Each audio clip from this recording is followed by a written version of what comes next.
The Chevrolet Corvette Z06 is a four-wheeled hyperbole generator.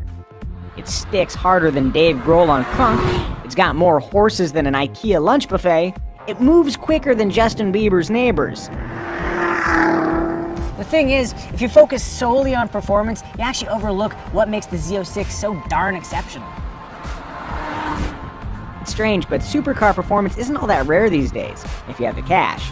Like the Nissan GTR when it first hit our shores, the Z06 brings elite performance to the masses, at least the part of the masses that can afford $79,995. For that comparatively modest sum, you get a C7 Corvette, an already stout performer, enhanced throughout for superior road holding, improved braking, enhanced downforce, and nutso acceleration.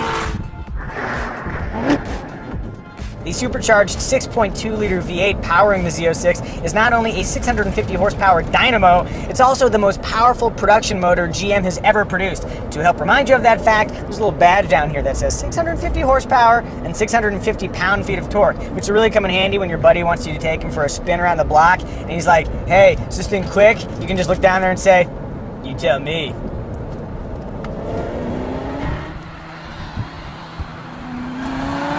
No surprise, the Z06 is stupendously fast. Floor it for either wheel spin or tremendous acceleration. You can turn it to really work those neck muscles, and if you brake really hard, you'll experience whatever this is. Yeah, all told, the Z06 is as dynamic as you would hope.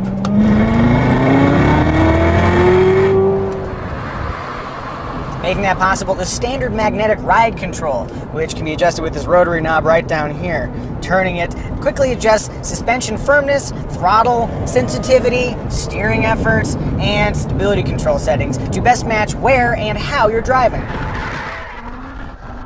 The presence of eco mode might seem a little out of step with the pure performance intentions of the Z06, but actually it has the lightest steering and the smoothest suspension, making it an ideal choice for mellow cruising. Which kind of sounds like a Michael McDonald song. Mellow cruising, yeah girl, yeah girl.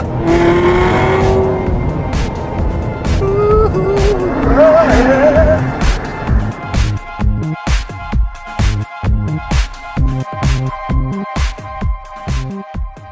Unlike all previous Z06s, this one also comes as a convertible for a very reasonable $4,000. It's a testament to the Corvette's super rigid architecture that heavy structural reinforcing wasn't required in the only 58-pound heavier convertible. The Z06 is also offered with an impressive 8-speed automatic transmission, though choosing it adds $1,700 to the price, along with an additional $1,300 gas guzzler tax. Advantage? 7-speed manual. The Corvette Z06 is amazing, but it's also kind of frustrating. Every single drive requires either enormous restraint or the willingness to risk your driving privileges. Perhaps more than any car I've driven in recent history, the Z06 demands to be driven at a racetrack. So let's do that.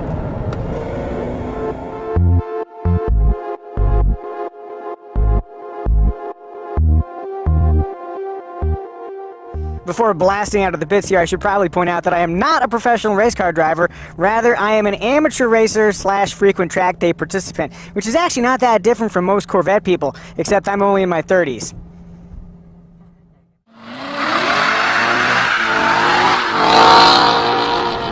Alright, so we know that she'll spin the tires. That was easy. And we know that she leaves the corners with lots of speed. That's not really an insight, is it? 650 horsepower, that was fully expected.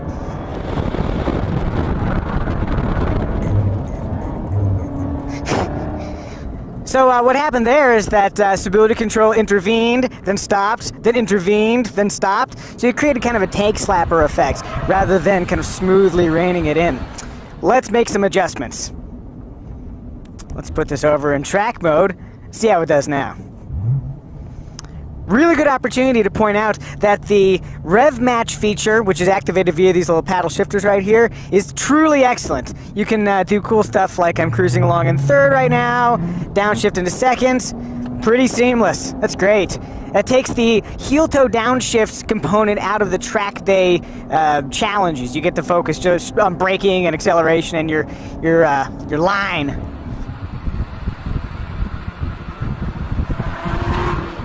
In track mode, the steering is much, much heavier, and actually I'm not sure if that's desirable. Braking, braking, braking. There's that downshift. There's that downshift. Turning. Full throttle action is not giving me power. Okay. Well, that's interesting. So, in track mode, the stability control realized that at this speed and at that steering angle, there's no way you're going to get that power to the ground. So instead, we're going to slowly feed in just a little bit, and as I started to unwind the wheel, then the car started to accelerate. That seems like a helpful feature. Maybe not for advanced track day drivers, but for the person taking their Z06 out to the track for the first time, that could be pretty useful. You know, the whole not spinning off the track and breaking your $80-something thousand Corvette. If you're feeling really good about yourself and your driving abilities, one thing you could do is completely deactivate the stability control, which I will now do, thus tempting the fates. I was judicious with my application of power. That was a smart move. A little bit of sideways action there, but I caught it. All right.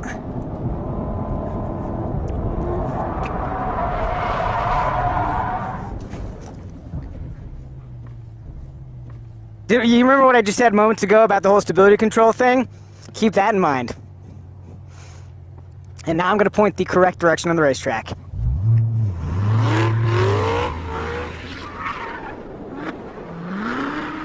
So, what have we learned here? I think we could say that the Z06 is a thrilling track car. It's quick, it's very quick. It sounds good while you're lapping it. It looks good while you're doing it too. The big question is it fun? Yeah, I'd say it's fun, provided your version of fun involves major consequences for boneheaded driving mistakes. I'll also add that if you want to drive with the stability control on, you'll get no guff from me.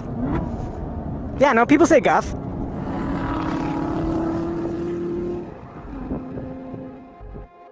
Despite all the awesomeness, there were a few complicating factors during our time with the Z06.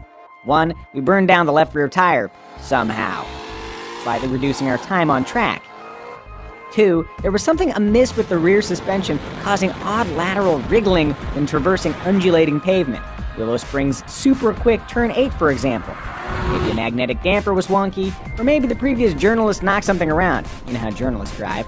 Either way, the uneasy handling sapped our on-track confidence. And three, the engine actually overheated on us. Again, this is a press car that's lived a hard life, but getting an overheating warning on an 80-degree day during not particularly grueling lapping was somewhat disconcerting. Vexing issues aside, the Z06 is undeniably capable. Based on performance alone, the Chevrolet Corvette Z06 is an impressive feat. But if you look beyond that, if you consider its incredible value and the fact that it's totally livable in day-to-day driving, the Z06 becomes less of a supercar for the privileged elite and more of a victory for the common man and woman.